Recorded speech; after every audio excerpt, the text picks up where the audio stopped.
What's up, you guys? Sorry about that. Oh, Lord have mercy.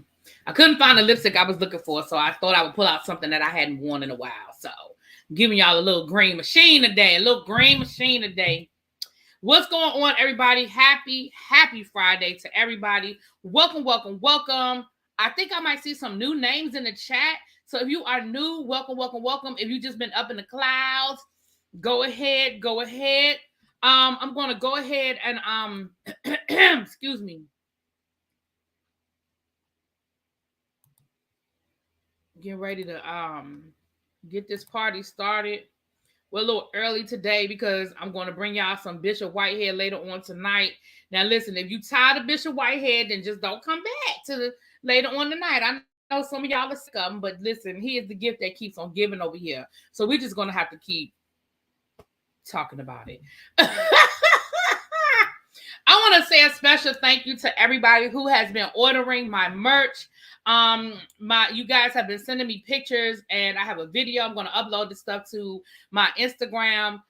So when you get your merch, if you've been ordering merch, when you get it, if you could please send me a picture of it and let me know that you got it. Most people are getting them in a really good turnaround time, and so for that I am thankful because, as you guys know, I'm using outside vendors. These are friends of mine, but they're business women as well. These are all small businesses. These are Black women businesses. So that's a very conscious decision that I made, that I wanted to support Black businesses. So they are coming from two different places. The tumblers are coming from one vendor, and the candles are coming from a different vendor. But again, they are all Black women entrepreneurs. And so just let me know when you guys are getting them. If you have not ordered yet and you would still like to order, everything is still available. And let me I put the information in the chat. Let me pin it so that it'll be there for the whole live. So the merch, and it is also in the description box as well. So if you want to buy merch, it is available. The candles and the tumblers are available. The t-shirts and journals are still coming. I think I might have figured out what I was doing wrong with the journals, and as soon as they're available, I will let you guys know. Danny was helping me the other day, and I think I'm messing up. Well, I know I'm messing up the dimensions. I just couldn't figure out how because I was following the tutorial video, but I think I figured out what I'm doing wrong. So I will redo the journal again tonight, and it usually takes 3 to 4 days for Amazon to approve it. So hopefully by the middle of next week, the journals will be available. If not, I really just got to figure out what I'm doing wrong. With that being said, again, thank you guys, and keep the pictures coming. All right. Shout out to the 58 people that are already in the room. Come on in, you guys. Take a seat. We got plenty of room. I don't know where my head Ursha is.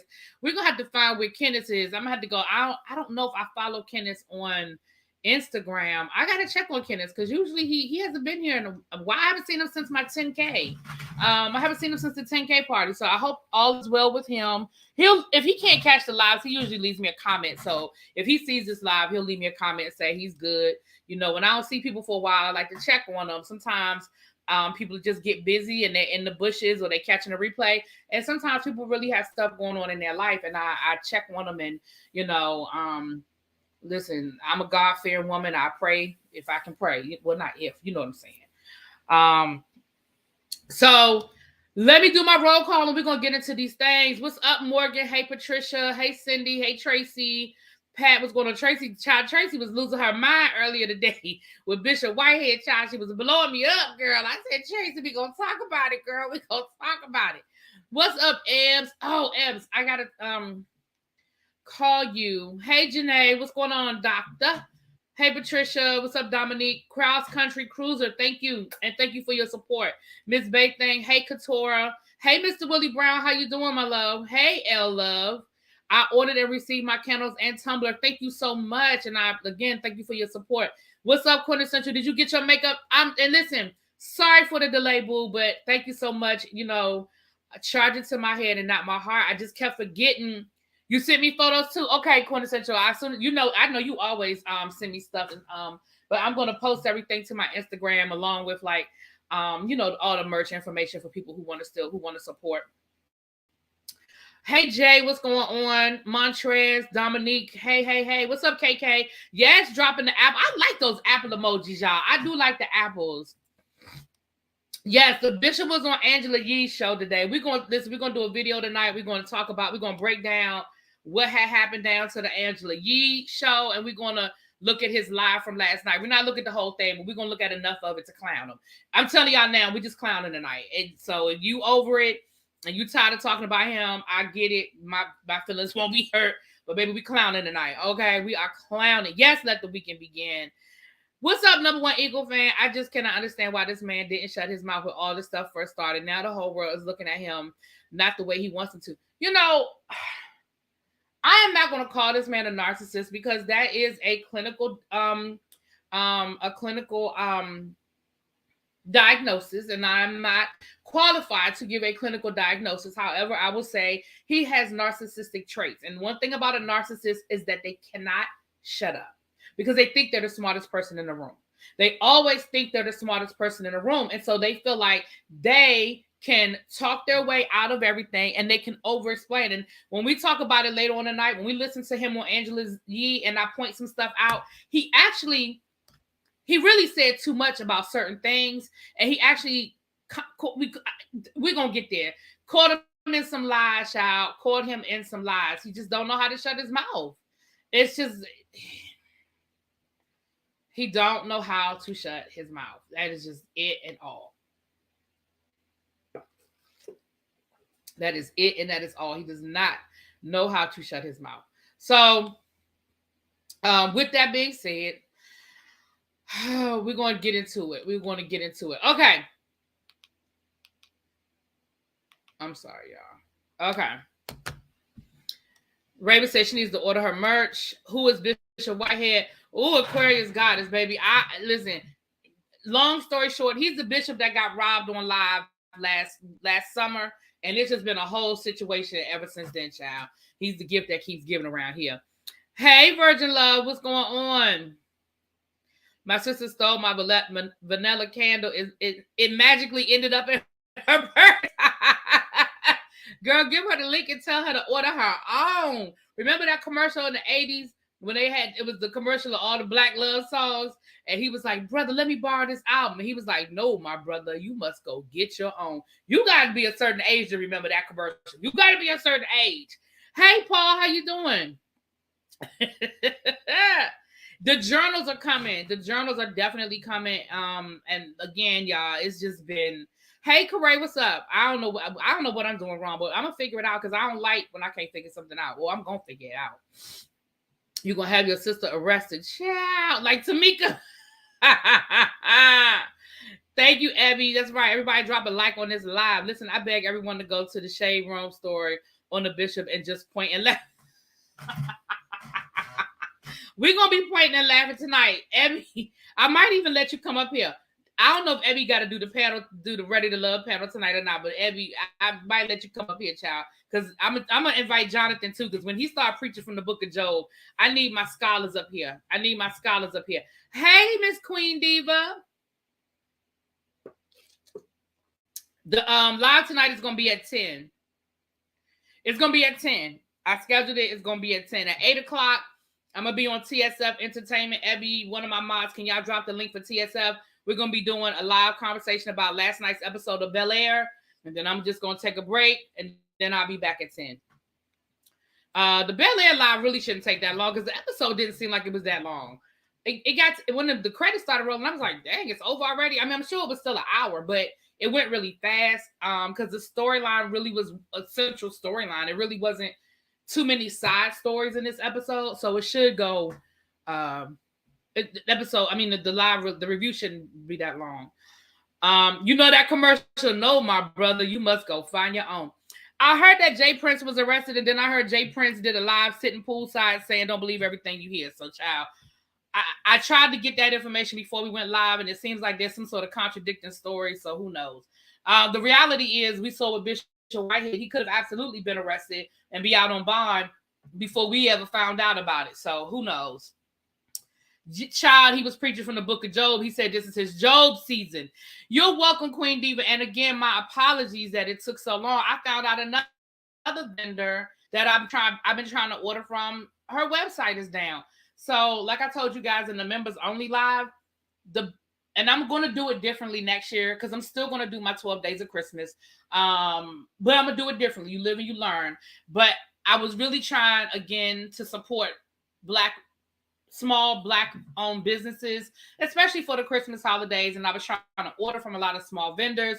And people weren't selling stuff. The stuff was moving slow. You know, one of my vendors I don't want to put people on blast, but some of it was on me and some of it was on the vendors. I'm going to just put it like that. But again, I will definitely do things differently next year, and Abby is going to have to help me because the way my ADHD is set up. But what I'm going to do next year, because as soon as I pull the name, when we do the 12 days of Christmas, as soon as I pull the name, that night, I am going to order your whoever's gift that night. And Abby is going to have to help me. Be like, Abby or Janae, my niece, be like, okay, because Niecy will hit me up too and be like, did you order the gift? Did you order the gift? She'll hit me up too. And that way, I know everything is going out in a timely manner. And that way, if there's a problem with the vendor or something goes wrong with the vendor, I can immediately fix it that day. So again, you live and you learn, and it's my apologies. But I love, thank you guys for your patience, and I appreciate that. You need to catch up on Bel Air. Yeah, join us over there. All right, shout out to the 75 people in the room, child. I'm still saying good morning. I'm still speaking to everybody. I'm going to try to make it. My best friend got me back down the MH370 rabbit hole. What is the MH370? What is MH370? What's that? Although I don't need to go down no more rabbit holes. Tracy don't want the JD box in 2023. Well, you gonna get it. You gonna get it. You know who got the prize? Quintessential. Quintessential got the prize from Your Makeup, even though she just got it, even though I had it. Now, that wasn't Abby's fault. That was my fault because I had the makeup. Remember, I got the pre-order, but it literally sat on my couch because I kept forgetting to take it out the house. When I thought about it, I wasn't home. And when I was home, I would forget to put it in my purse or put it in my bag. And I just kept forgetting to go to the post office. So that was on me. Janae, you never got yours? All right, let me go. I have to go back to my list and see what you were supposed to get and then see what it is. But I will put something in the mail this week for you. This weekend for you, regardless. I just want to find out what it was so I don't order that again. But if you never, I apologize that you never got your gift. I'll see what you were supposed to get based on my list, and I will make sure that something gets in the mail to you today.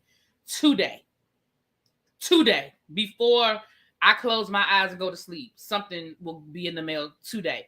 Do you remember what day it was so I know what email to go back to? The flight that went missing. What flight went missing? We lost a flight?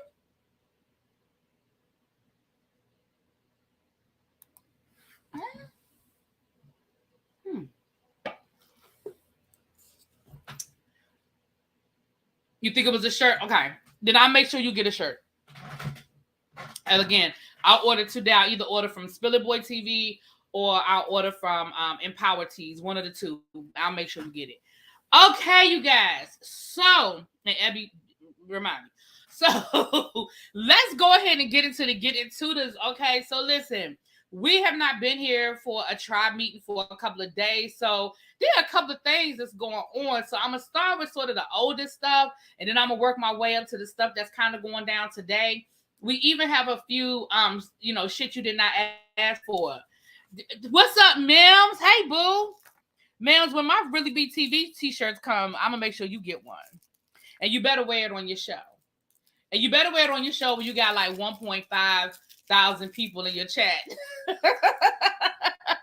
Mims be getting like, y'all, my baby Mims be pulling them chats with them thousand boy people. Okay? So when you get my t-shirt, all right, you better wear it when you had that chat. It got 1.5 people in there.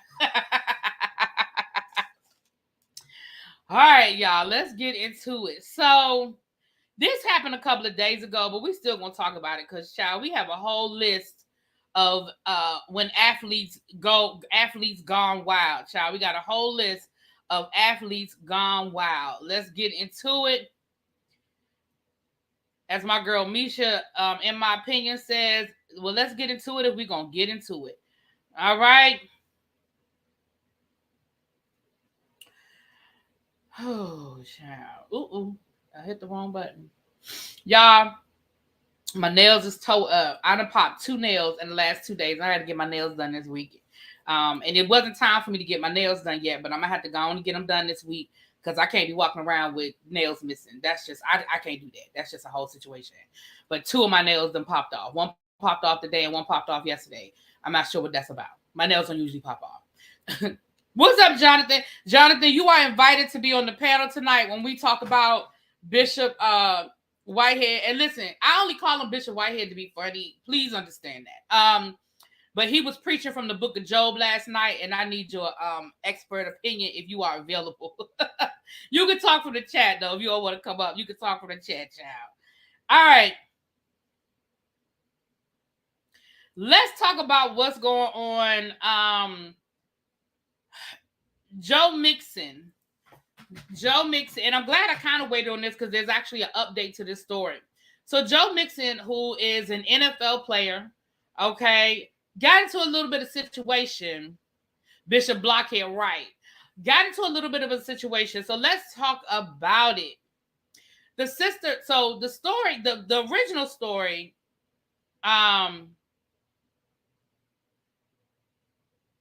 let me read y'all the first story, and then I'll read y'all the update, okay? So the original story was Cincinnati Bengals star Joe Mixon's home reportedly searched by police after shots fired. NFL star had his home searched. The search happened after police responded to a shots fired call outside of his residence in the Anderson Township of Ohio around 8:30 p.m. This was 3 days ago. A juvenile was later taken to the hospital with minor injuries from the incident. The outlet added that although it is unclear how the child was injured or if Mixon was involved per the station, no arrests were made in the incident. The Hamilton County Sheriff's Office also did not immediately respond to the media's request. Okay. Now, the reported police search follows the dropping of a misdemeanor charge against him running back to February after Mixon was alleged to have pointed a firearm at a woman on January the 21st and said, "You should be popped in the face." Okay. "I should shoot you. The police can't get me." Now, allegedly, that's what he said. I wasn't there. But that case ultimately was dismissed. "We're requesting the dismissal because we need additional investigation before we would move forward with the case," the city prosecutor's office said. So it sounds like they're still interested in investigating, but they don't have enough proof, and they're going to drop the charges pending the refiling of the charges. We've talked about that before that happens. Mixon's agent said the following: "Obviously, we are pleased that the police and district attorney realized that the mistake had been made." Adding that this was refreshing. As opposed to continuing on the path, they did the right thing. Now, that's what the original story was about, right? Well, the update to the story is as follows. And that's why I said I'm kind of glad that we didn't really talk about this, because now we have an update. Joe Mixon's sister is a suspect after shots were fired from his home and a minor was injured. Several shots were fired from a home connected to Cincinnati Bengals. See, now they're saying, first they were saying it was his home. Now they're saying it was a home connected to him. So what they probably did was they did the research and found out that he probably bought this house. This house is probably in his name, but that's probably not his primary residence. Y'all know how we do. We get rich, we get NFL, NBA, whatever. We get money and we buy 20 houses and our family lives in the house, lives in that house, lives in that house. And we live somewhere on the other side of town in a gated community, child. Anyway, the sister of Cincinnati Bengals player Joe Mixon has reportedly been named as a suspect after shots were fired from the athlete's home after earlier this week. causing injury to a minor. The Hamilton County Sheriff's Office released an incident report Thursday, and Mixon was not named as a suspect. However, his sister, Shalonda Mixon, is considered a suspect per police documents obtained by TMZ. In an updated shared Twitter on Tuesday, the county's officers responded to a report of shots fired at the home on Ayers Road in Anderson Township. A juvenile was rushed. We already read that part. So, sounds like upon further investigation, he probably owns the home, but that's not where he lives. And that they found out that it's probably his sister down there playing games and acting crazy. Thank you for the super chat. Let's see what Mims shady ass is talking about, because y'all know if Mims put a color on it, it's something shady. I said Bishop Blockhead, not Blackhead, not Blockhead, like a pesky pimple, not to be confused with Ashley, who has an apple head, and Ralph, who has a blockhead. I'm not doing this with them. But thank you for clearing that up for me, sir. And we will be talking about both of those people during this broadcast. We will be talking about Ashley, a.k.a. Applehead, and Ralph, a.k.a. Blockhead. Thank you so much, Mims. Mwah. Appreciate the super chat, sir. Appreciate you. Oh, I love my Mims. I was going to call you earlier today, too, child. I got busy at that place that pay me. Child, they wanted me to do some work today, honey. Whoo, they wanted me to do some work. Y'all know what my kids had the nerve to say today? Well, they said, so we don't have another day off until spring break? I said, no. So you mean we have to come to school next week, Monday, Tuesday, Wednesday, Thursday, and Friday? I said, yes. And we have to come to school every day for the next 3 weeks? I said, yes. They said, that's 15 days straight. I said, yes. Like, what's wrong with these kids?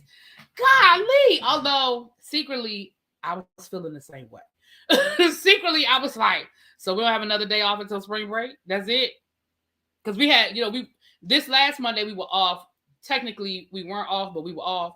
Then the weekend before that, the Monday before that, we were off.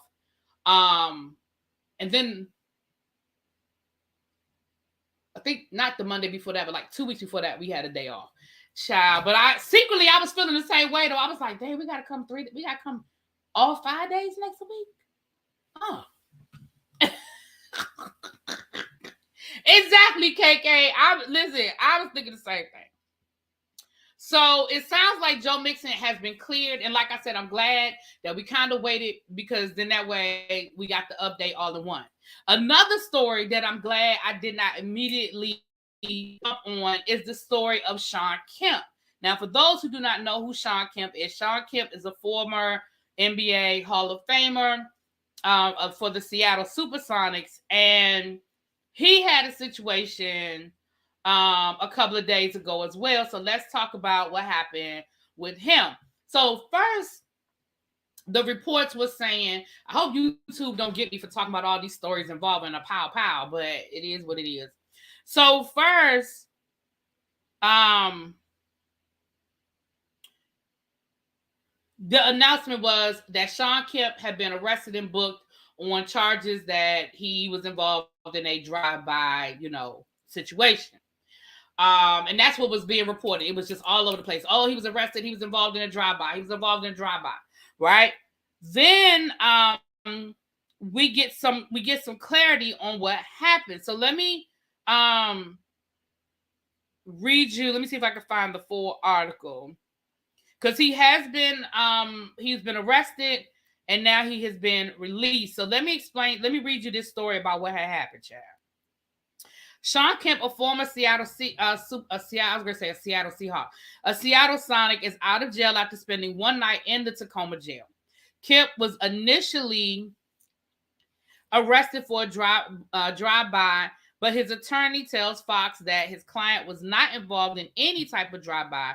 Kemp had tracked down his stolen cell phone to the Tacoma Mall and returned fire when someone inside the vehicle fired at him as he approached, according to Scott Boatman. So what they're saying happened was his car was broken into a few days earlier.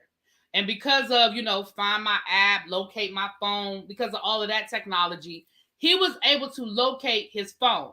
So he drove to where his phone was. And as he approached the car where his app said his phone was, the person started shooting at him and he returned fire. Now, how that became a drive-by, I don't know. It is unknown. Okay, so Kemp's vehicle was broken into Thursday night. And it says it's the 6th time his vehicle has been broken into. Sir, where are you hanging out? Mr. Kemp, where are you driving to that your car keep getting broken into? Is it like that in Seattle? Is it that bad in Seattle? Now, I went to Seattle. I visited Seattle. Now, I'm sure that Seattle has its areas, but sir, where are you driving that your car has been broken into 6 times? Let me knock on wood. Let me knock on some wood. The table right here, I wanted some wood. In the entirety of me owning a vehicle, which is a long time, my car ain't been broken in. Now it's been broken into, but 6 times. And here's the question: if your car has been broken into 6 times, why are you still keeping things like a phone inside of it? Why are you keeping valuables inside? Listen, I'm going to keep reading because y'all know I get distracted easily. Let me come back and then we can talk about it, okay? The most recent break-in involved the theft of his cell phone and an employee's property. In the 911 dispatch audio, someone can be heard saying he's tracking his phone, referring to Kemp. Boatman written via statement that Kemp helped law enforcement and was trying to assist after the Pow Pow situation. Shortly after police and Kemp interacted, you hear someone on the radio saying to officers, telling them the guy in the red vest needs to be detained in handcuffs, and that was Kemp at the time.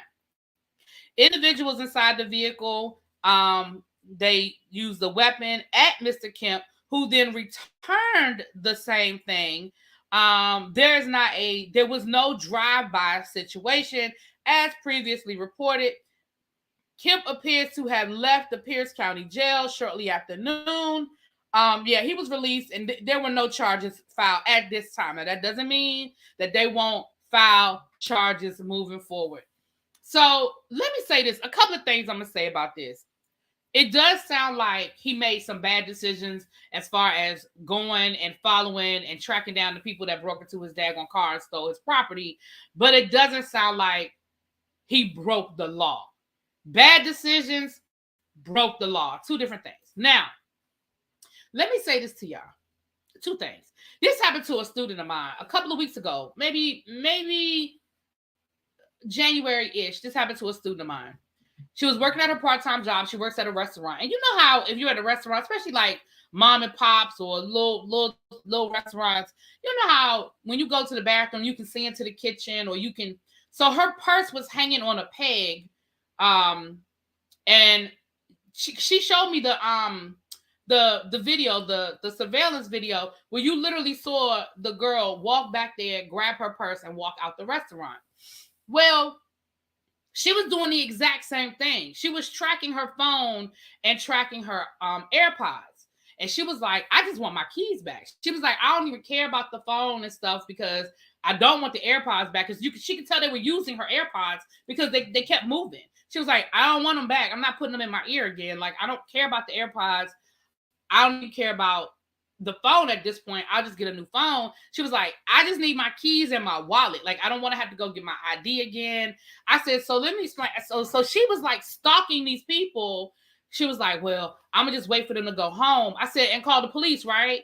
So when they get to a home residence, call the police and let the police know that that because of your app, you track your stuff and you want a police officer to escort you to go get your stuff. Do not walk up on those people. Do not knock on their door. You don't know these people. You don't know nothing about these people.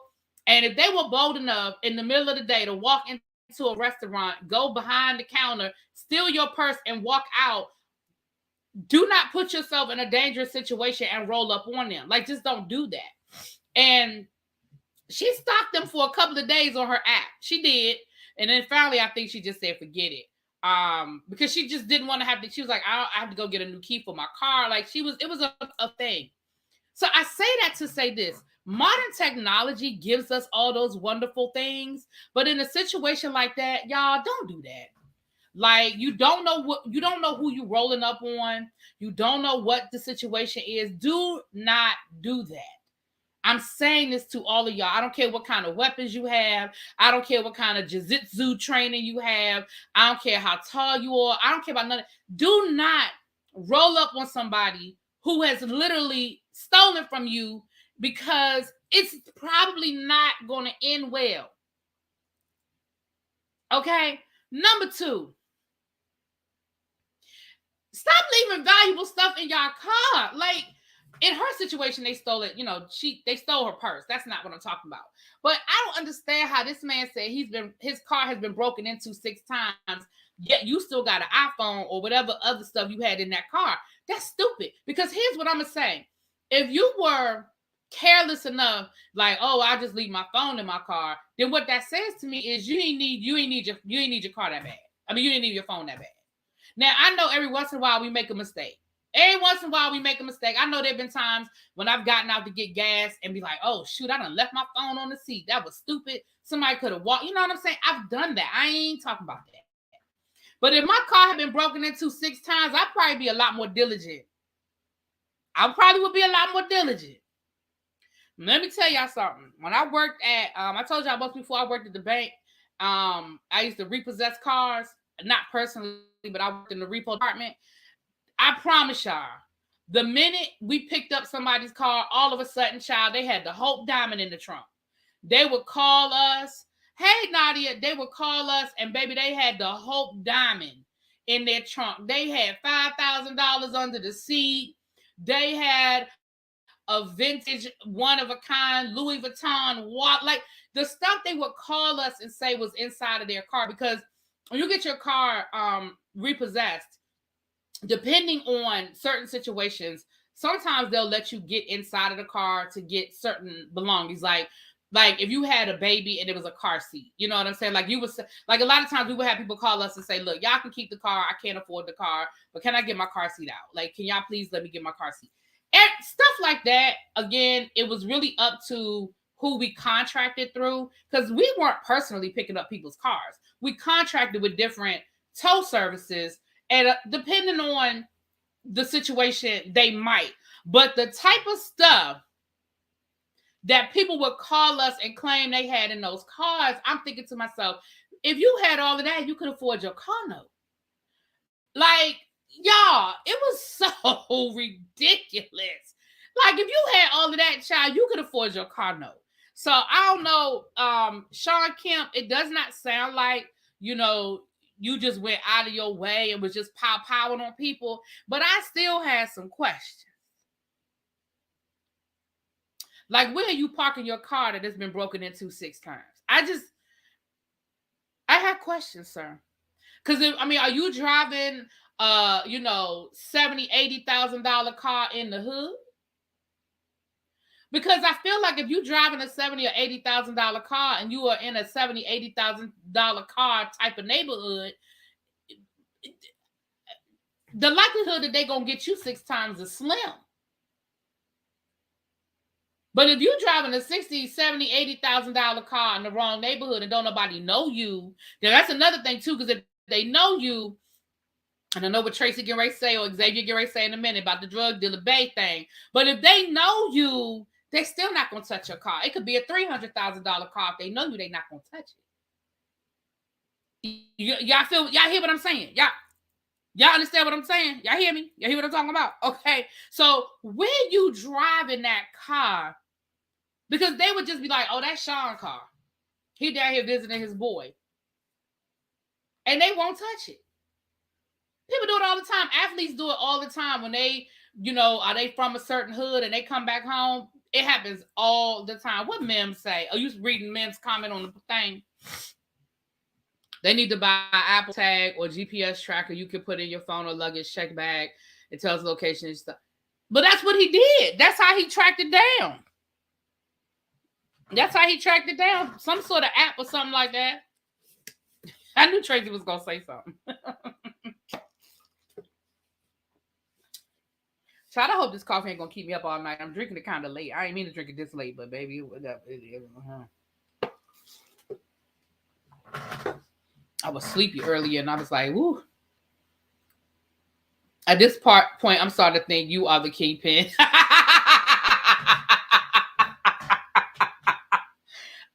Listen. I'm nobody's kingpin. Moving forward, let's talk about it. Now, Michael Irvin, we're gonna round up our athletes in the news segment of the show. Michael Irvin, child. Michael Irvin has given us an update. Hey, all. What's up, Pam? Y'all know that's been my road dog the last 2 weeks, honey. Thank you so much, Pam. Thank you for the super sticker, my love. Pam, you should be taking a nap too, girl. You've been burning the midnight oil, honey. Yeah, and for those who have not been following on Pam's channel, Pam has been working for the people, okay? Bishop Whitehead has been keeping her busy. And hopefully, there's a hearing at the end of the month, and we will have some good news. But y'all know Pam is on it, and we have been keeping it. But thank you so much for the super sticker. I appreciate that. What type of person is he, though? Because I knew a few that were show-off type that have gotten robbed. Right. Yeah, that's what I'm saying. Where you hanging out? Really be know something about everything. Now, I don't know something about everything now. Don't do that. Woo, don't do that. Ooh, really be ignorant about a lot of stuff. Don't do that. Oh, no, ma'am. But Michael Irvin, for those who don't remember what happened to Michael Irvin, again, is a former NFL player, Hall of Fame, Super Bowl champ. Listen, he played for the Dallas Cowboys at a point where I couldn't stand the Dallas. I still can't stand the Dallas Cowboys. But my hate for them isn't as strong as it used to be. But I couldn't stand Michael Irvin because Michael Irvin used to eat us up. That was at the heyday of the Cowboys, and baby, they used to tear us up, and I hated it.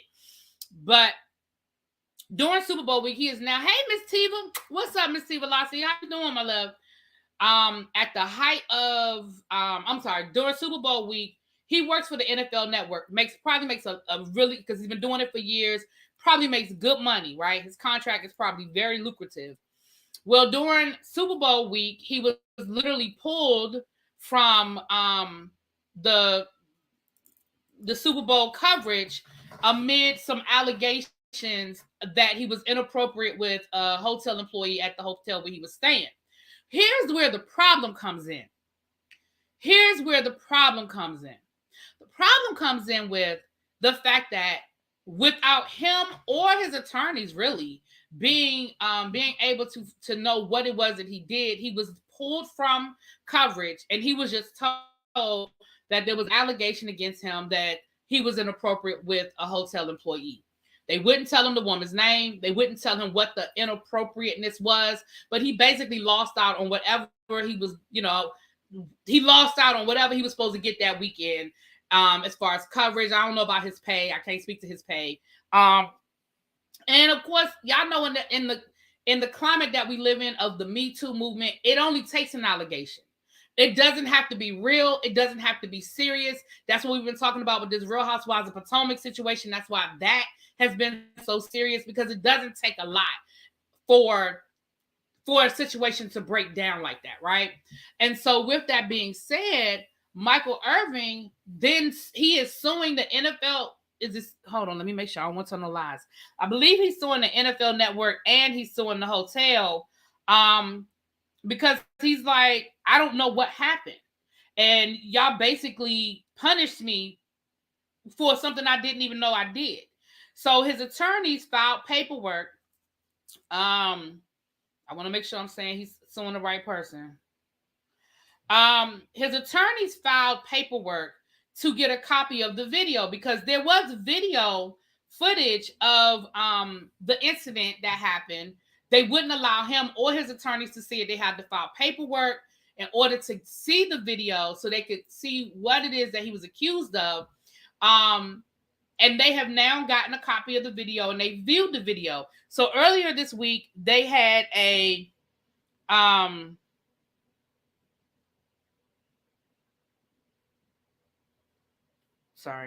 So he had a press conference earlier this week, and he actually got choked up because he said there's absolutely nothing on that video to show that I did anything inappropriate. There's nothing on the video.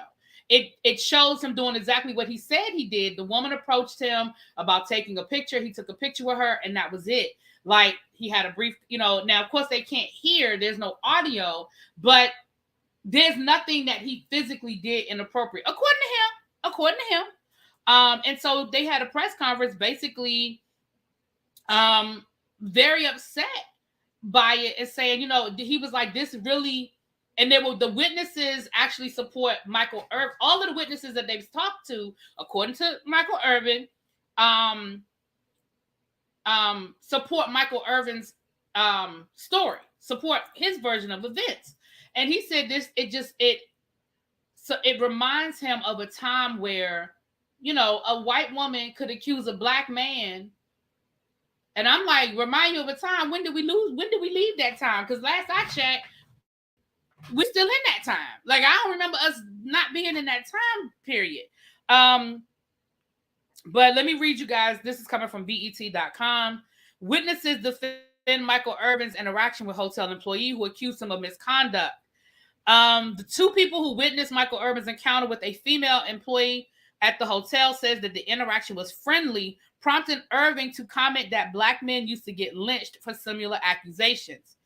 The Hall of Fame wide receiver is filing a $100 million lawsuit for defamation, alleging that the Phoenix Hotel, okay, so it's against the hotel, not the NFL. The Phoenix Hotel and an unnamed employee wrongfully accused him of misconduct. The witnesses, a man by the name of Phil Watkins from Australia and Bryn Davis from Philadelphia, appeared via video link for a news conference Wednesday to share that they observed in the Renaissance Phoenix downtown hotel lobby on February the 5th. Watkins said he saw nothing at all that could be considered inappropriate, according to the Associated Press. Previously, Irvin told Dallas radio station The News that he had a brief conversation with her that lasted for about 45 seconds, but there was no sexual wrongdoing. Watkins' comments Wednesday confirmed Irving's version of the encounter. He said Irving and the woman shook hands and laughed. There was nothing untoward out of the interaction, and Irving soon left for the elevator as the woman went back towards the bar.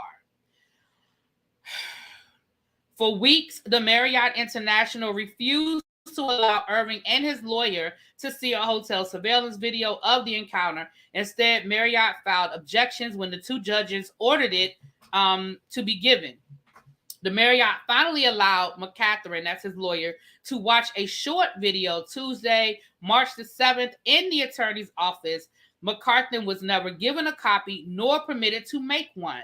McCatherine, said Wednesday that the video shows Irving and the woman shaking hands. He touched her elbow twice before leaving. The allegations are nonsense. We need to immediately get Michael back to work, and I believe that the Renaissance needs to apologize. So he's still not working. He's still on suspension. That was in February. This is March. So he's missed out on and at this point, football season is over. That doesn't mean that he doesn't do off-season stuff, but football season is over. So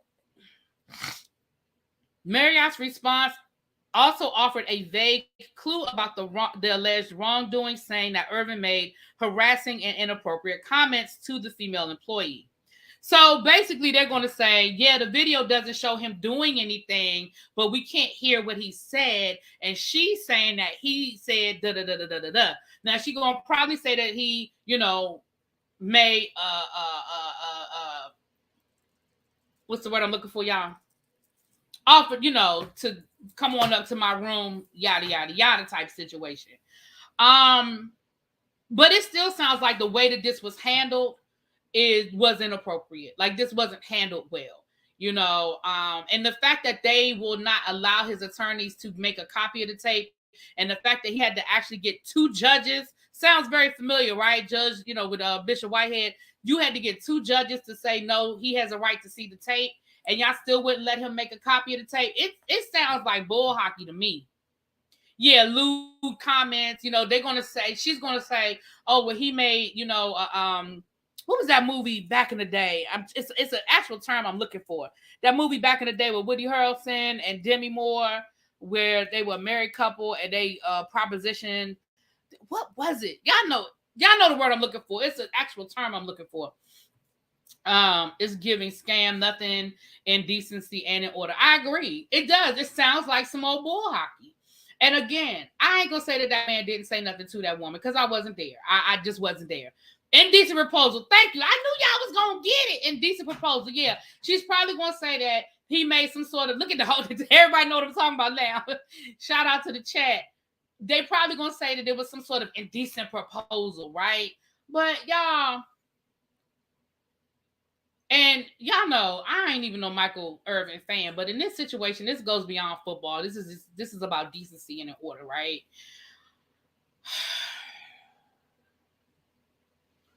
Y'all, I'm sick of this. I don't know this woman. I don't know nothing about this woman, but I don't believe that man said anything to her inappropriate. I don't. Did he flirt with her? Maybe. I don't know. He might have flirted. You know? Did he invite her to his room? Maybe. But does that warrant him being suspended and possibly losing his job because he met a woman at a hotel? And I'm not even saying I believed he did it. But in 1 minute and 45 seconds, the most he could have said was, "Hey, girl, you looking real good. Why don't you come up to my room tonight?" He might have. I don't know. He may very well have flirted with that woman and offered to, come on up. He is a professional athlete. He's been a professional athlete. This man is knocking on 60, and he's been a professional athlete since college. He's probably had many women flirt with him. He flirt back. I'm sure there've been a whole lot of encounters in the hotel room that ended between his sheets. I'm not excusing or defending. But what I am saying is, even if that is what he said to her, I don't think the punishment fit the proposal. Now, if I'm wrong, put it in the chat.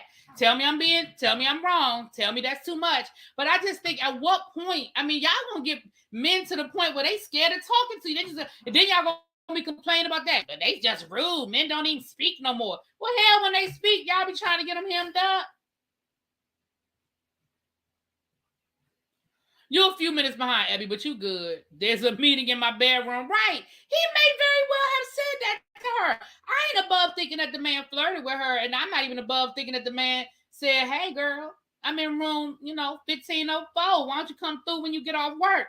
I ain't even above thinking that he said that to her. But since when does that roll into something on this level? Like, y'all, we gotta stop. Well, men should stop speaking to these women. But how do you know which women are the women? How do you know which women are the women that's going to try to get you lose your job versus the kind of women you could just flirt with? Like, how do we know? Because honestly, that would roll off my back and I would keep it moving, child. I wouldn't think no more about it.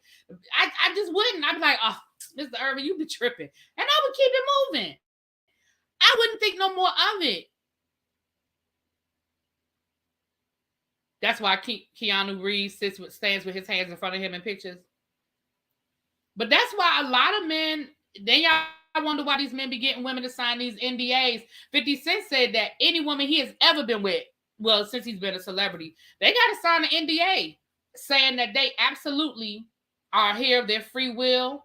They're having sex of their free will. He's like, it's crass, but I had to protect myself.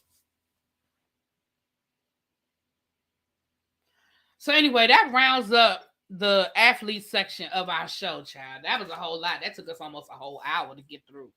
Child. All right, let's go down to Bravo Boulevard. Let's go down to Bravo Boulevard, and then we got a couple of shit we did not ask for, and then we got a couple of more stories. Yeah, Kiana said, I can't do that. Right, Jonathan, make you scared to not even speak to these women anymore. What's up, Danny? Hey, boo. People are loving the tumblers. The people that have ordered, they told me they got them and they are loving them, honey. So let's go and talk about Drew and Ralph. Child, this divorce is just a divorce this divorce is gonna last forever. They're gonna milk this divorce for all they have. The Bravo gonna milk it. The Real Housewives of Atlanta gonna milk it, and Drew and Ralph are gonna milk it. They are gonna milk it for all that it is worth. Now let me just go on and break this down for y'all. So for y'all who don't know, Drew Sidor and Ralph Tillman filed for divorce last week. She said he was abusive. She said that he cheated on, with half of Atlanta. He said that she a liar, that it's not true, and she just trying to hype up the divorce. Well, now she has petitioned the court to basically separate their finances and make him 100% responsible for all of his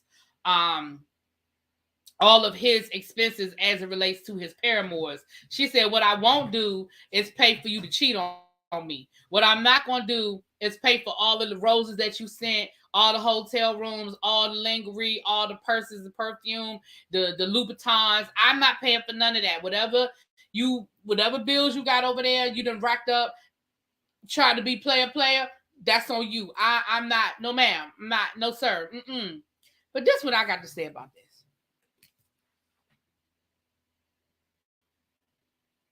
Drew girl, haven't you been girl, he been cheating on you. You been paying these bills. I know that might not be nice. That might not be nice, and I'm okay with that. But girl, you been. Let me put a little more. That's the thing. I like this green, but I feel like it thins out so fast.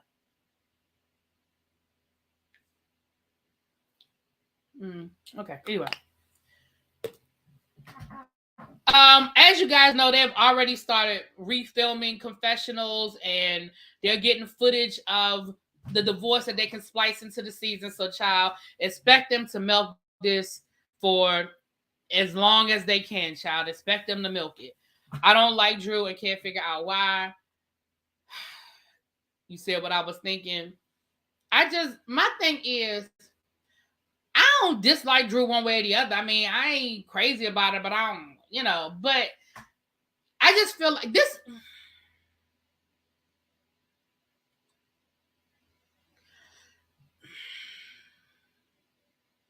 As someone who's never been divorced but have been in relationships, let me just say this. You knew that man was cheating on you. You let that man cheat on you. In the face of all that was showing you that this man was a cheater, you allowed the cheating to commence.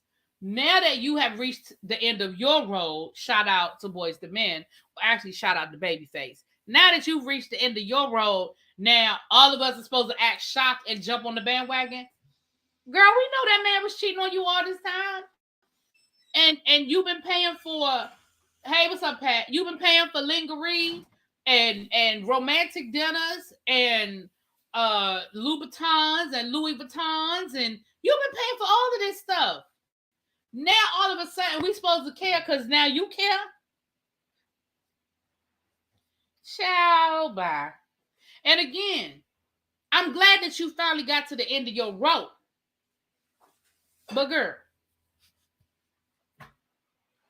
I feel like since Nene left, there are no grown. Child, I ain't fooling with you and Nene. Hold on a second, y'all. Hold on a second.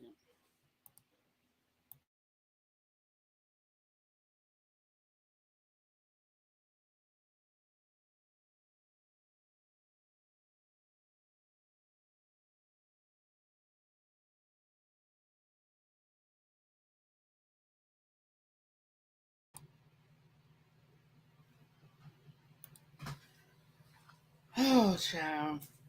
I was cheated on in my first marriage, so whether she gets on my nerves at times, I still have empathy for what she's going through. Maybe I should have some empathy because I don't feel like I really do have a lot of empathy.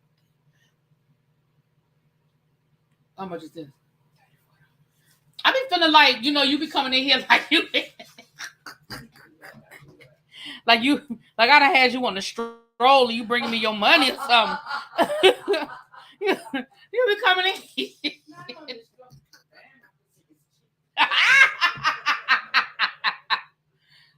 I'm sorry, y'all.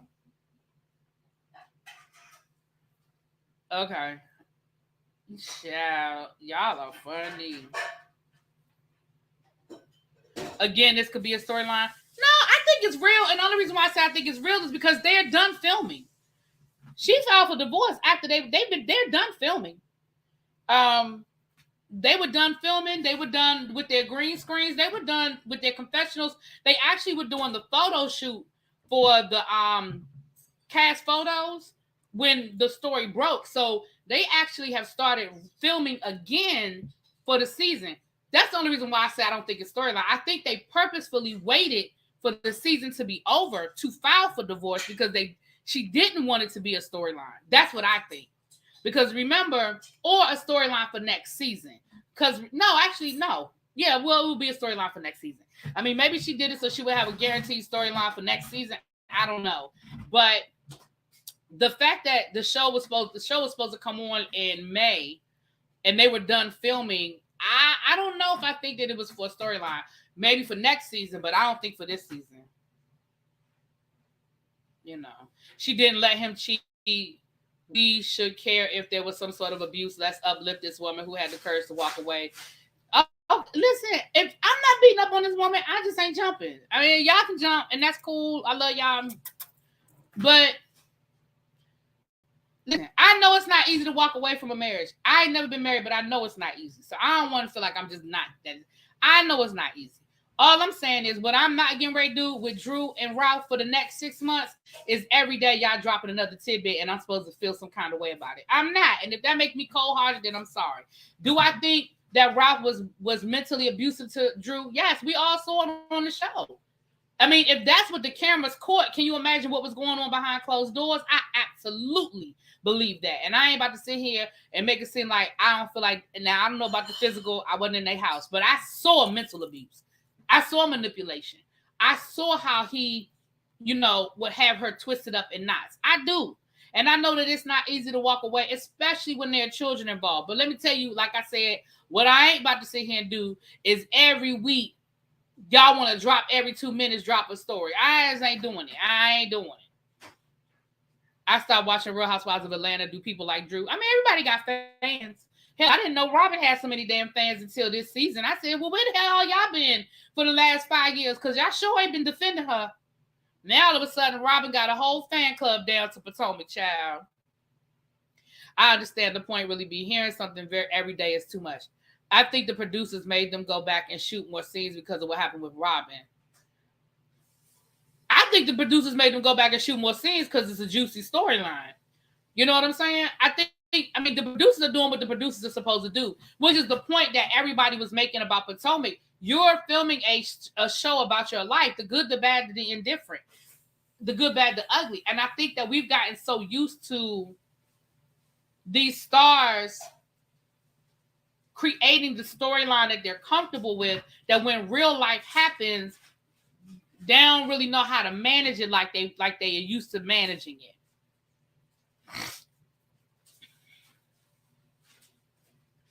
Why she was so worried about the profit in LaToya, she should have been worried about her own business. Well, Jonathan, you trying to remember Ralph abusing her? Oh, mentally, absolutely. Ralph was very manipulative to Drew. Go back. I'm gonna tell you, you can go back to one scene. You go back to that one scene last season. I think might have been episode 2 or 3 where he had that quote unquote romantic dinner for her. There was that romantic dinner he had for her.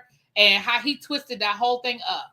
He twisted that whole thing up and had her crying by the end of it, apologizing to him. And she was just trying to talk to him about stuff that was bothering her. To watch it, it was, woo. It was cringeworthy. There you go. That's a good word. It was cringeworthy. Who is dropping the story, Drew or the media? Drew. The media wouldn't have the story if Drew ain't tell them.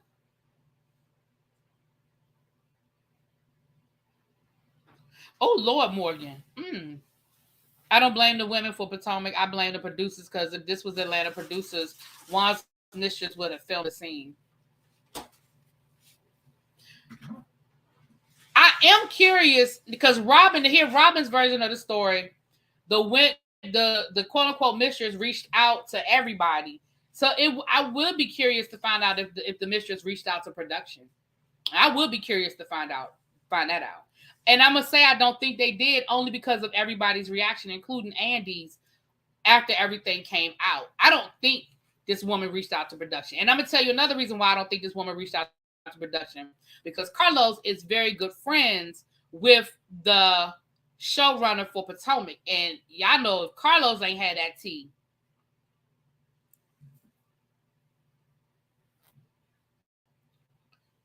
My ex put me in danger because his whole knew where we lived, where my mother lived, where we went to church, etc. She put sugar in my gas tank. I had PTSD and was scared to leave the house. Wow, that's crazy. And I don't think people realize, like, especially as crazy as people are these days, I don't think people realize how much you put somebody in danger. When you know what I mean? Like, if you cheating, don't get me wrong, I'm not giving nobody permission to cheat, but damn, can you just cheat with some responsibility?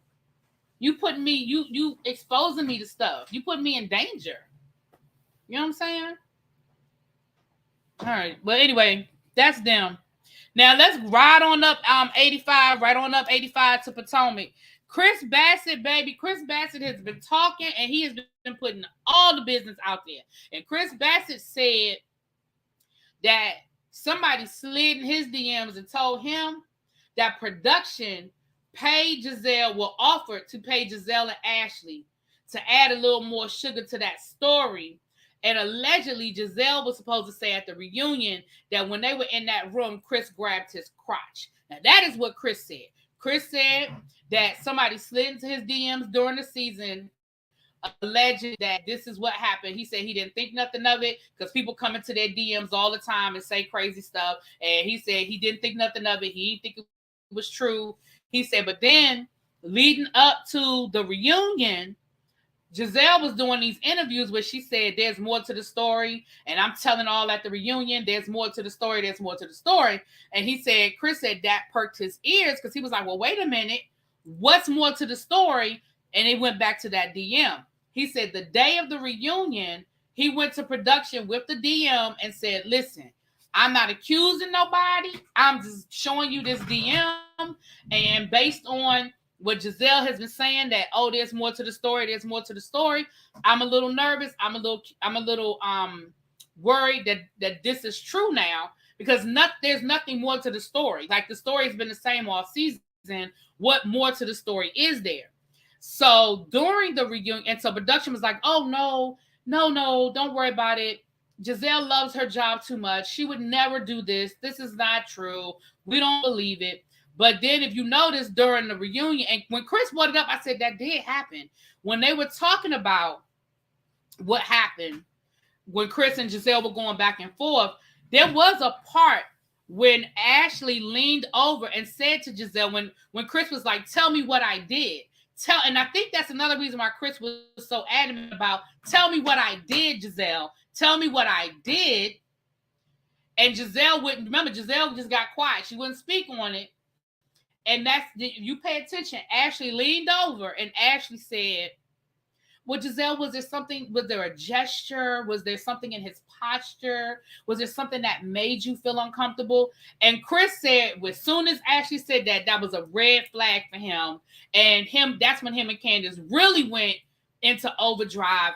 And he said, but Giselle never said nothing. But Ashley was like, well, was it something in his posture? Was it something in how he was standing that made you feel uncomfortable, Giselle? Because I guess that's where Giselle was supposed to jump in. Now, let me say this to y'all. Listen, you can believe Chris or not believe Chris, but do I believe it's true? I don't know. Do I believe that DM is real? Yes. Do I believe that somebody slid into his DM and said that? I do. Do I believe it's true? I cannot say. But what I will say is this. He's putting his wife's job on the line if it's not. If that DM is not real, he's putting his wife's job on the line, because that is definitely cause for her to get fired because he's talking too much. However, if it's true, he has every right to tell his story. Because again, ultimately, this could have affected him. Well, it did affect him, but it could have affected him a lot more than what it did. Y'all know what I'm saying? I'm happy that I'm the only one who noticed that, because everybody made me seem like I was crazy. Ashley and Jizzy McNex ain't not Jizzy McNex. Yeah, I'm buying one of them shirts too. Y'all know them shirts that sold out twice. Candace's shirts that said "Not today ankles, not to neck, not today neck." Y'all, them t-shirts and sold out twice. I need me one though. The next time it go on sale, I'm jumping on it. She said she got to restock again, child. You gonna write a book, Tracy? Well, you know, if you write the book, you know you have the platform to promote it, and you know I will buy it, baby. And I'm sorry for your experience, because again, that stuff is real. That stuff is real, and I don't ever want anybody to think that I am lessening people who have been through abusive situations. I'm not. But when it comes to reality TV, I always have a side eye, and I'm just being honest with y'all. Do I think that Drew and Ralph's relationship was toxic? I do. I absolutely do. If it's true, Bravo is opening themselves to all sorts of lawsuits. And again, I don't believe Chris would say something like that without, because again, the reality is it doesn't have to mean that it's true, but I believe that the DM was true. I believe somebody slid into his DMs and said that. Candace had mugs or a shot glass. I don't know. She might. I know she got them t-shirts. Now, as far as a mug or shot glass, I don't know. Anyway, y'all, that's Bravo land, child. That is Bravo land. Now, let's get into a couple of those. Let's get into a couple of these shit we did not ask for. And then we got 2 more stories, and we're going to get out of here. We've been here already for an hour, honey. I don't think you are. I appreciate you really being in my tribe. Oh, thank you. So, thank you again, Pam, for the super stick. I'm going to go ahead and take it off the screen. Thank you again for the super stick. I appreciate you. So, in the category, for those of you who are new, it's 152 people in the room. Shout out to you guys. If you have not hit that like button, you could please hit the like button. Come on down to the front. Come on, get in this conversation. If you are new to the channel, we have a segment here that we like to call Shit We Did Not Ask For. Generally, it's food items, things that, you know, we would never think of putting together, stuff we don't even want, okay? But sometimes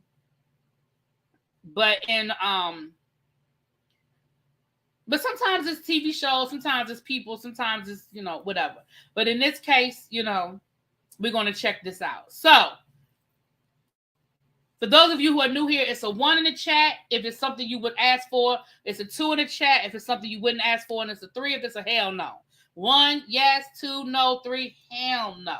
And for my members, y'all know y'all got y'all emojis, okay? So, let's get into it. All right, I already showed y'all that one. Okay, let's get into it. Okay, I have 1, 2. I have 3 things today. I got 3 things to show y'all, so let's get ready. The first one, when Candace contract, her and Chris leaving, they using the show for exposure. Maybe. Hershey's, Reese's peanut butter cups, and chocolate almond bars are going vegan. They're going to have a plant-based option for your Reese's Pieces cup and for your Hershey's. So for all of my vegan folk, is this something that y'all would buy? Is this something y'all would want?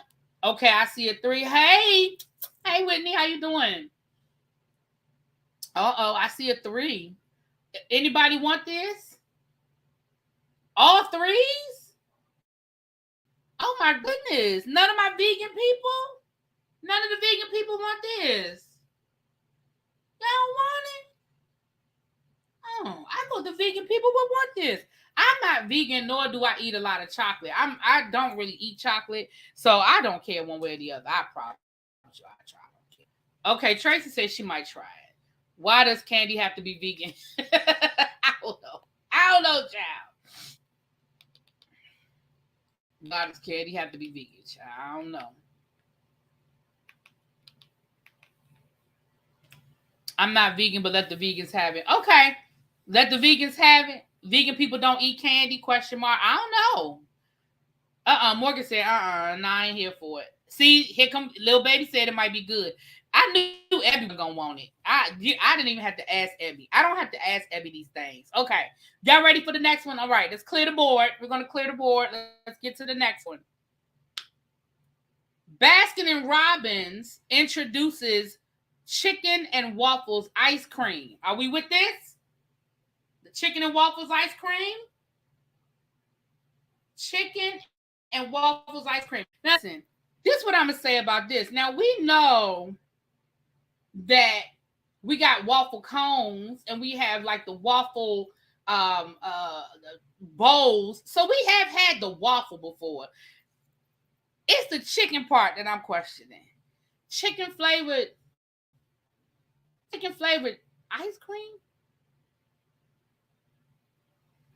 I don't know about that part. Now, I'm going to say this. If I am inside of a Baskin & Robbins, which I ain't been inside of a Baskin & Robbins in 20 years probably, but if I am inside of a Baskin & Robbins and they have it, I will try it. I will, you know how you get the little pink spoons and you can taste it? I would taste it. If I were inside of the chicken and waffles, inside of a Baskin & Robbins and they have it, I would try it. I would try it. But I don't think that I know I wouldn't buy this.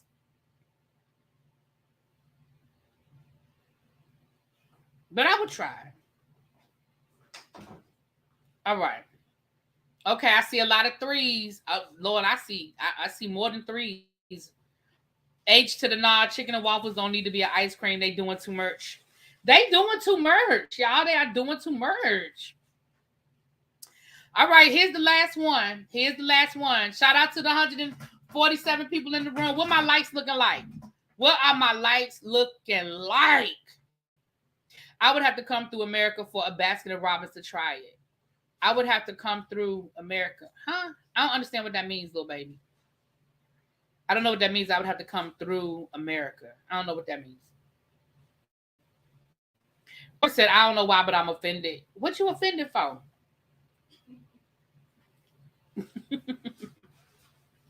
Ain't nothing but maple flavored ice cream, no chicken involved, and I don't want meat flavored ice cream anyway. Yeah, that's what I said with the waffles part we're used to, because we have waffle cones and all of that. It's the chicken part. Okay, Miss Sharon said she would try. Now, like I said, if I was in a Baskin & Robbins and they have it, I would try it. I would get the little sample spoon. I ain't saying I would buy it though. You know. All right, here's the last one, y'all. Here's the last one. Now, we are getting ready to move into the summertime, and so our summer drinks are starting to come out. Don't forget, it's daylight savings this week, so we springing forward, okay? We losing an hour this week, y'all. We are losing an hour. The bad news is we losing an hour. The good news is it ain't going to be getting dark at 5 o'clock no more, okay? But listen, it is what it is, okay? I think this is the last year. Ain't this the last year daylight savings? I think. I don't know. You know what, Jonathan? I'm not doing this with you. You mad? You was watching a fume on the Zoom and you was mad you wasn't this. You couldn't get none of that piece of chicken at the repass. I'm not doing that with you. Y'all ready? Okay. Y'all remember Sunny Delight? Y'all remember Sunny D when we was kids? Now, me personally, I was never a fan of Sunny D. It was something. It had a gritty aftertaste. It was something I never really liked about Sunny Delight. And then remember they rebranded it as Sunny D, right? It was, I guess, supposed to be a cool name. They took the Delight out and they just Sunny D. It just never did it for me. But they are now creating an adult beverage of that vodka-infused Sunny D.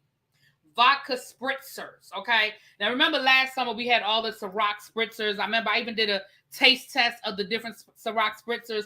I think it's on members only. You guys get to see my cousin. I have my cousin, her son, and his girlfriend, and the four of us, we've tasted 4 of the Ciroc spritzers, 4 of the flavors. I know we did pina colada. I think we did the mango one. I don't know, but it was 4. I can't remember. It was 4 of the flavors. I think that video is on members only because I did it as a members only video because it has my family in it, has my cousins and stuff in it. So y'all go check it out. Y'all go check it out. If you're a member, go check it out. It was from last summer. But how y'all feeling about Sunny Delight? A Sunny Delight? You said that's probably gonna be nasty as well. It was a bad concoction. Okay. Y'all. Andrea said that she celebrated her 40th birthday yesterday, and why in the hell would I start eating chicken flavored ice cream? Y'all know what to do. Y'all better wish my girl a happy birthday. Andrea be out in these streets caping for Really Be Child. I done seen you. She be in other people's chat, bigging me up. I love y'all. I love y'all. Andrea be over in other people's chat talking about y'all need to check out Really Be. And I appreciate y'all. I do. Y'all wish her a happy birthday. Y'all put some birthday cake emojis and some other stuff. Y'all wish my baby a happy birthday. 40 is a milestone year. And happy birthday to you. And I hope you and whoever you are celebrating with this weekend, blow the roof off or something this weekend. Have a good time, honey. Celebrate. I wish I could play music, child. Yeah, I know I'm gonna have to come up with like a birthday video. I'm gonna have to splice together something I can play when it's people's birthday. But we're gonna come up with something. Nay, you called me last night. I need to call you back. You FaceTime. Why y'all young people always FaceTime? Why do young kids always FaceTime? Why y'all can't just call people regular? You always be FaceTiming me. Why? And half the time you be laying down in the bed anyway. Why you always FaceTime? Anyway. All right. That is the shit we did not ask for. Child. Okay. I'll keep an eye out on more stuff that y'all might not want. I'll keep an eye out on more stuff y'all don't want, child. I wish YouTube would. Well, we can play the music. They'll demonetize the video. We can play the music. You know, we'll just get in trouble. You know, like I tell people all the time, you know, you got freedom of speech, but there's a consequence for it, child. I prefer to FaceTime and text. I hate when I get phone calls. That is so weird. You were FaceTiming me to talk about Chasing Dallas. I watched it for the first time last night. It was juicy. I'll give you a call back this weekend, girl. You so silly. Shouts out to the return of Meg Thee Stallion. Y'all know that after the court case, Meg has been pretty much radio silent. I don't follow her that closely, but I know she had a birthday celebration a few weeks back where her I guess her boo threw her a surprise party. But she, for the most part, has been off the radar. We haven't heard a lot, seen a lot. I hope she's been taking the time to heal mentally from everything that's been going on. I hope she's been, in therapy, just talking about what she went through. But shout out to Meg. Meg will be headlining the NCAA March Madness Music Festival in Houston. Meg Thee Stallion is confirmed to headline the AT&T Block Party as part of the 2023 NCAA March Madness Music Festival, Friday, March the 31st. Meg is a 3. Okay, then they get into her resume, child. So congratulations to her. And I can appreciate that she took some time away to deal with whatever it is she needed to deal with. She didn't owe us nothing, especially the people who doubted her for the last 2 years, especially for the people who piled on and dog piled on her. And I find it so interesting that so many people are coming forward all of a sudden now and got so much support for Meg. And I'm like, but where were y'all these last 2 years that people been dogging her out? All these celebrities that got so much support for her. And I'm not saying that people were not privately reaching out to her and all of that, but I just find it interesting that I see people talking about that was messed up what happened to Meg, and we need to support women. I just don't remember seeing all of that, those posts when Drake was making songs and the baby was making songs and people were just blatantly coming down to their Instagram saying she's lying. I just don't remember all that happening. But anyway, not the only people who call you on your phone and your job. That's how you know not to answer. I'm not doing this with y'all. But anyway, so shouts out to Meg, child. Shouts out to Meg. Okay. Okay. We got 2 more stories. Who y'all want me to talk about first? Y'all want me to talk about Diddy? You know what? I'm going to talk about Diddy because this last story I'm going off. This last story I'm going off about. So get ready because it's going to be nasty. Let's talk about Diddy. Diddy is being sued by a former employee. According to Radar Online, let me read y'all this story and we're going to talk a little bit about it. According to Radar Online, Diddy's ex-nanny has rushed to the court to plead that her name not be revealed because she is afraid of being accused. She's afraid, for her name not to be reviewed after the music mogul accused her of extortion. According to court documents obtained by Radar Online, the musician's ex-employer employees said that she would be subjected to harassment and ridiculed if the judge uncovers her identity. Of course, Diddy knows who she is. Radar Online previously reported last year that Diddy was being sued by a woman who claimed to be his late girlfriend's Kim Porter's niece. In the suit, the woman used the pseudonym Jane Roe. She claimed Diddy wrongfully terminated her after she asked for maternity leave. Rose said that she was hired as a full-time nanny for Diddy and the twins following Kim's death in 2018. The woman said Diddy asked her to move into his home and be responsible for the twins' 24/7 care. However, she claimed to have told Diddy that she was pregnant in August of 2020. Rowe accused the mogul of becoming infuriated, and then later fired her before her leave. Rowe claimed that she told Diddy that he fired her because she was pregnant and not married, which is not a good example for his daughters to see. Sir, you got 20 kids and you ain't never been married. The ex-nanny has demanded unspecified damages. Now, listen, I don't know if this is true or not. Okay, in response, Diddy called the lawsuit a meritless shakedown, which he said was an attempt to extort him. Diddy denied that Roe was Kim's niece and revealed the woman's first name is Raven. He said the woman was a part-time babysitter to the twins, who Mr. Combs kept on the job back in 2018 to provide continuity for the twins following the untimely death of their mother. Mr. Combs graciously permitted Raven to live in his home with her son and treated them like family. Her babysitting, I'm gonna come back to that. Her babysitting services were always intended to be temporary, especially since the girls were getting older and spending most of the day at school. Diddy demanded the court not allow Roe to proceed in the case using the pseudonym. He said she should be forced to name herself in court. Now Roe has fired back at the attempt to unveil her identity. She said his request is an obvious attempt to out her and by extension her minor children as retaliation for daring to file the lawsuit. Roe said Diddy filed his motion to uncover her name to the public with a vindictive motive.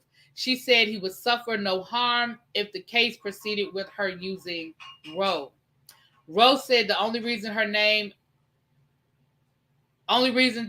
to name her, is to harass and invite social and professional harm to her family. The woman said she pleaded with Diddy to keep her job, who responded with a profanity-laced tirade and refused to honor his promise to provide her and her son with much-needed health insurance. Rose said she filed under the pseudonym because she was desperate to preserve her privacy. She had left terrified of possible physical harm to her and her minor children and fearful of further victim shaming, blaming, and retaliation. Rose pled with the court to deny Diddy's request and allow her to stay anonymous. Well, hell, he done already told everybody your first name. Girl. So let me say this. Hold on, y'all.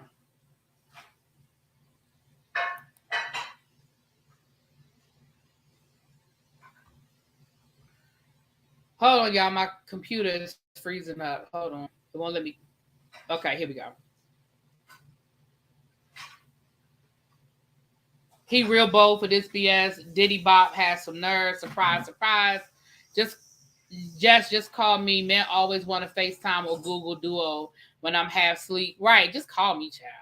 I have mixed feelings about this. I don't know if this woman is telling the truth or not. It'll be easy enough to prove whether this woman is really Kim Porter's niece or not. I mean, that's a matter of, bloodline. So that'll be easy to prove. You said that he fired you because you were pregnant, and he said that that's not a good example for his daughters. All the while, you already had a child that was living in the home with y'all. So that's interesting. I think his argument is valid to say the girls were getting older. They were at school, so I didn't need a full-time nanny anymore. However, it's feasible that she's telling the truth, right? So I think that it's going to come down to, it doesn't sound like they had any type of written agreement, no type of written arrangement, but it's going to probably come down to, did he give her notice? Did she do anything? I mean, her getting pregnant, unless she was signed to some sort of a morals clause, I don't know if that's enough to fire her. I mean, again, I ain't no employee attorney, and I'm sure that wherever state they live in, the laws are different. But if it was no contract, I don't know. But her having to reveal her name, I don't see why I don't understand why that's needed. I mean, why? I don't understand why that's needed. Why does she need to reveal her name? I don't know why. I mean, I don't know why that's needed. He used to say it was Kim's niece. She was the nanny to the girls, and her son name was Prince, and Diddy would have him in videos. Oh, well, see, he called her Kim's niece. So you can't change the rules now, sir. I mean, if she was Kim's niece when y'all was cool. Yeah, I don't know. This is interesting. That's interesting. Like I said, it is feasible to believe that you asked this woman to stay on after Kim died to help you with the kids. Like, that's very feasible to believe. You firing her because she got pregnant and said, well, it's a bad example for my girls. Diddy, I can see Diddy being one of those people that's like, I can do it, but you can't kind of thing. Like, I can see that. I can see Diddy being like, well, I can do it, but you can't do it. I can have 20 churned by 20 different women, but God forbid you get pregnant by somebody out of wedlock. I don't know. I just don't understand what the advantage is. I don't understand why he's so pressed for her to have to give up her name. Like, I don't get that. See, what had happened was she was telling the girls the truth. Well, so the blogs can keep up with her once these blogs know. Yeah, once the blogs and from that aspect, then her point is valid, right? From that aspect, her point is valid to say he only wants my name out there so I can be harassed, because she is correct about that. Once the blogs get a hold of it, then they'll be following her coming out the Starbucks and all of that. Now that doesn't mean that it's gonna be headline news, but y'all know it'll be out there. She would travel with the girls. See? Child. Oh, what a tangle web we weave. Well, Diddy. Child. All right. Now, here's my last story. I'm about to go off for a minute. I said I really wasn't going to talk about this because I really, really didn't want to bring any light to this situation. But I'm going to talk about it from the point of view of the exploitation of it all, in my opinion. Now, I already told y'all, do I agree that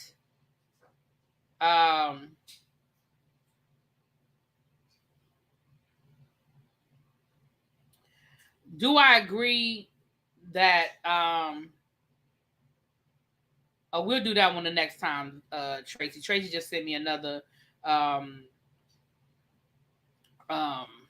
food item. We'll do that on the next live.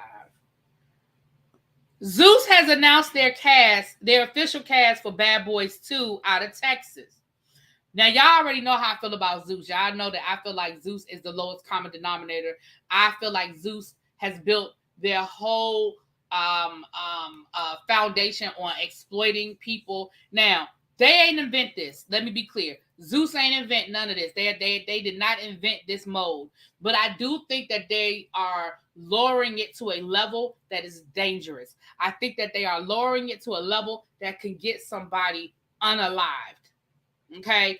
I already told y'all how I felt about the Krishan Blueface situation and how I feel like they were exploiting two very dysfunctional people who are abusive. And it's cute because it's Krishan beating up on Blueface. But when the minute Blueface put his hands on Krishan, then it's a problem. But you still exploited that. Y'all were cool with that as a TV show, as a network, whatever. Y'all were cool with showing this very, very abusive relationship. Now, people wanted to compare Blueface and Krishan to Bobby and Whitney when they did their reality show. But the difference was we suspected and we saw, but we felt it, but we never saw it. We never saw Bobby putting his hands on Whitney. We never saw Whitney putting her hands on Bobby. Now, did we see both of them high as hell? We did, but we didn't see them getting high on camera.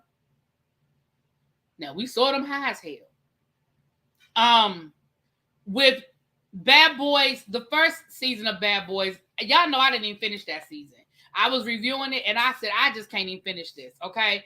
I ain't watched none of these baddie shows because that's all it is, just women, just women just drunk, high, and beating each other's ass half naked. And again, for some people that is interesting. Bad Girls Club was on for years, and that's all the Bad Girls Club was. So I'm not saying that they invented this genre. They didn't. They stole it. Let's be clear. They stole it.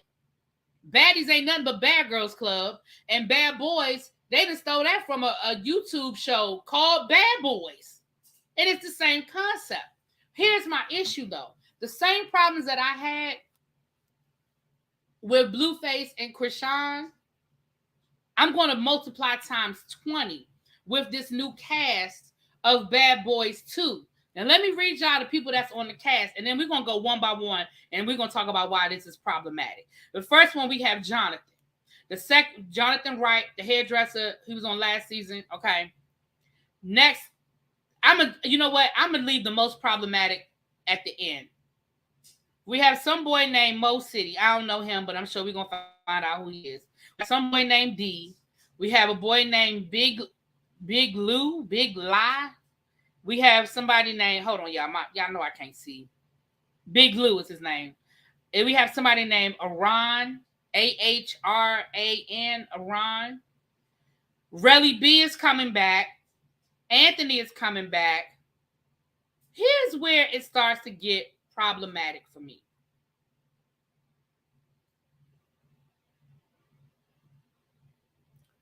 Kerrion Franklin is coming back. We know from last season, Kerrion has some issues.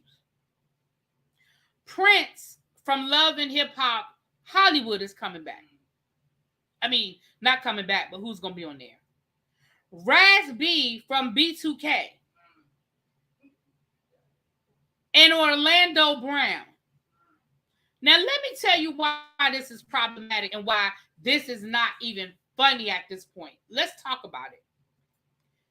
Kerrion Franklin, who exhibited some questionable behavior on last season. We know that at the end of the season, he was arrested. Really, he's out of jail. But we know that there was some questionable behavior from him, right? Prince, I don't care about Prince.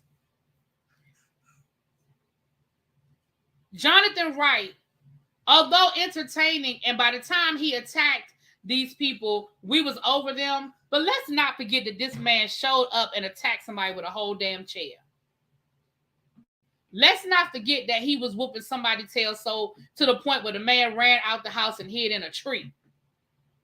Let's not forget that he threatened to get the fire extinguisher and continue to whoop somebody's ass. Jonathan Wright is problematic.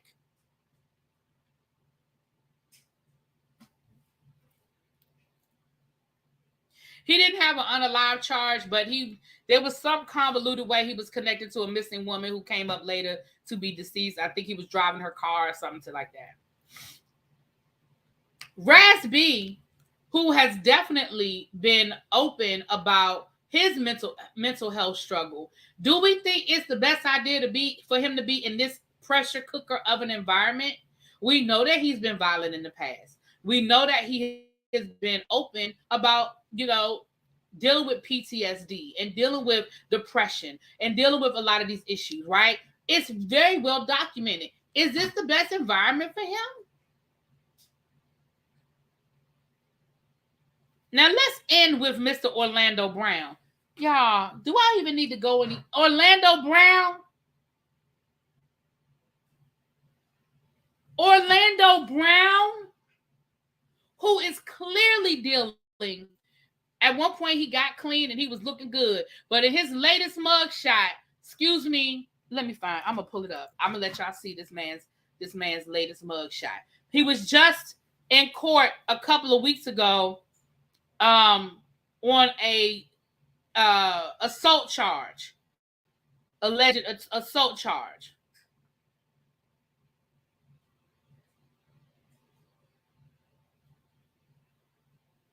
Let me see if I can find. Hold on. Let me see images.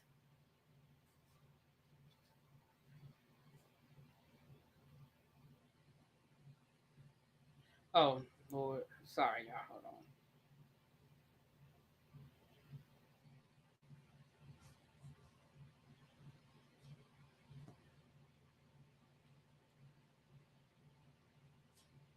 Hold on. Let me see. I found one of his mug shots, but that ain't the mug shot I'm looking for. Well, first of all, let's talk about how many mug shots I found. When I Google Orlando Brown and I Google his mug shots, can we talk about how many mug shots we found? Can we just start there? Can we start there? Now, this is the mug shot that I'm looking for.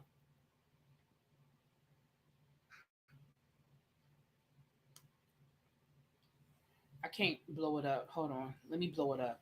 Because I need y'all to see this. Because I need y'all to understand why I'm concerned. Hold on. Let me blow this mugshot, child. Because this is a whole mess.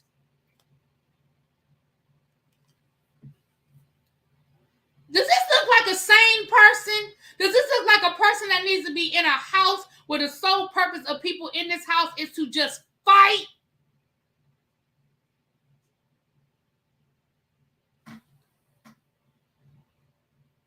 This isn't even funny. And I don't even understand how people find this entertaining. And don't get me wrong, I'm not going to sit here and tell y'all that I don't find, people acting bad, acting badly on TV to be entertaining. I would be lying to y'all to tell y'all that.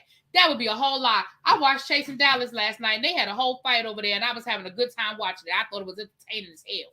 But when you create an environment where the only reason why these people are sitting in this house is to just physically assault each other, however many times they can do it, however often they can do it, I think that you are creating an environment that could possibly get somebody in the type of trouble where somebody gonna be in jail facing a serious charge. And it ain't no release that's gonna cover you from unaliving somebody. I don't care what kind of release they sign, NDA, whatever you got them signing. You are clearly creating a powder keg. And honestly, I ain't nobody's attorney, but honestly, if somebody were to seriously get hurt in that environment, Zeus could really be facing a serious lawsuit. With the type of people, with the documented history that these men have. Now, I ain't trying to sound the alarm and sound like I'm being unreasonable, but baby, this is serious. Yes, you got a YouTube channel. Abby, drop your link. Now, when Funky Dineva did a video a couple of months back, I didn't disagree with what he was saying. I don't always agree with Funky Dineva's delivery, but I felt like what he was saying was very valid. I feel like what he was saying was very valid. And it's only really gotten worse. And here's the reality. Just because it's Black owned, just because you are employing Black talent, doesn't mean that I'm just going to automatically be okay with it. It doesn't mean that I'm just going to sign off on it. I think you're putting people in danger. Seriously putting people in danger. That's my opinion.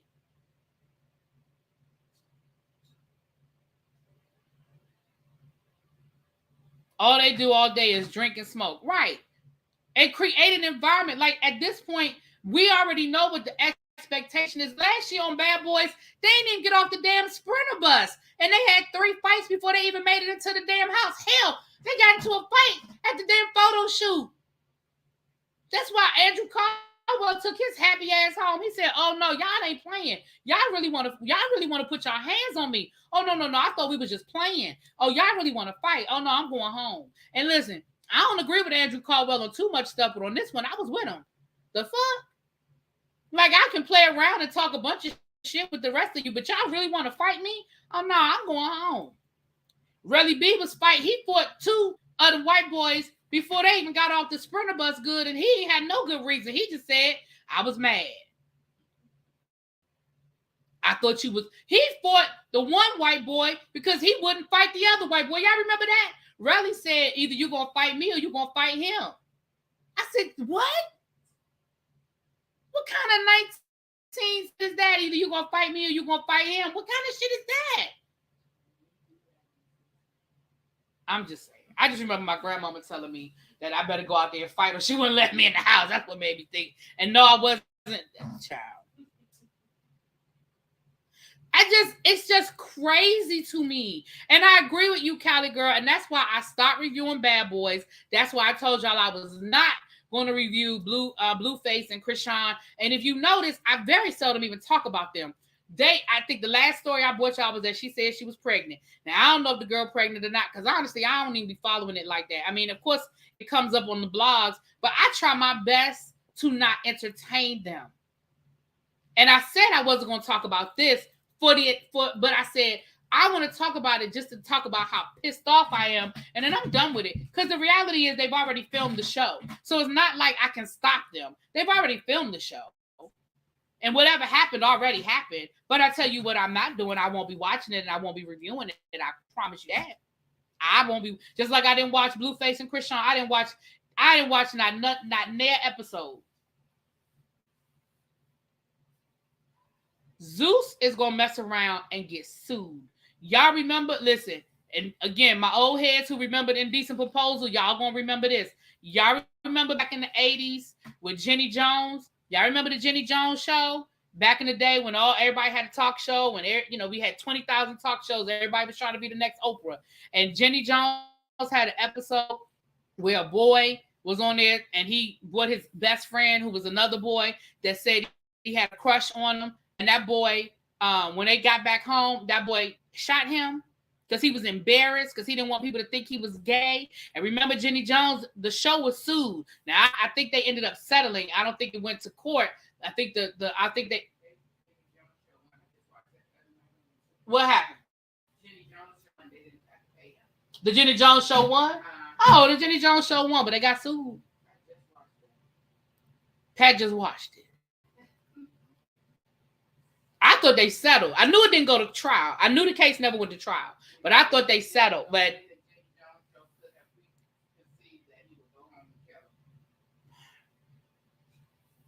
I agree, but I also, and in that situation, I feel like I agree.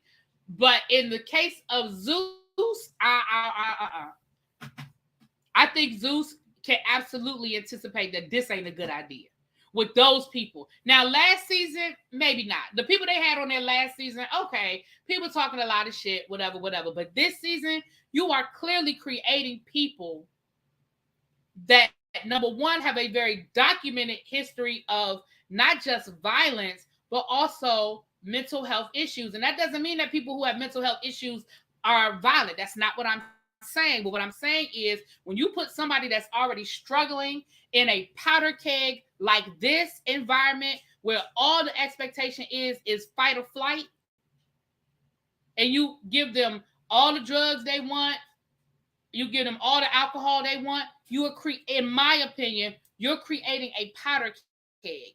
And when it blows, you can't sit back and be like, oh, we didn't see that coming. Because I think you absolutely can see this coming.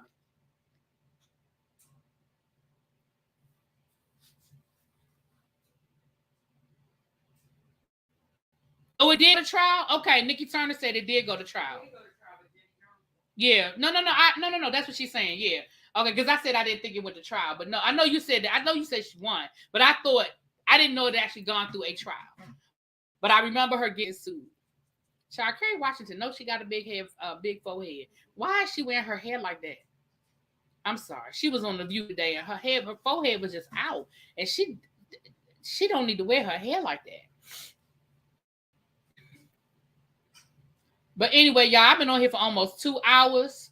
Don't forget, at 8 o'clock, you can join me over on TSF Entertainment. If you're watching Bel Air, we'll be talking about last night's episode of Bel Air.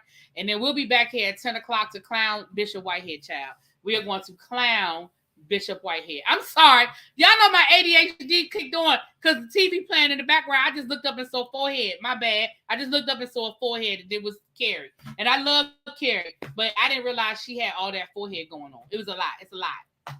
It's Tyra Banks. Okay. I bet Orlando and Raz B will be fighting on the first episode and security won't be able to break it up. I'm not even betting on none of it because I mean, they announced the cast, so I'm sure we're gonna get a trailer at some point, and everybody's gonna show it. The shade room and all the people are gonna show the trailer. So I'm sure I'll see it whether I want to or not. But I'm just not going to depend on that. She's trying to look like Tracy McMillan. Who is Tracy McMillan?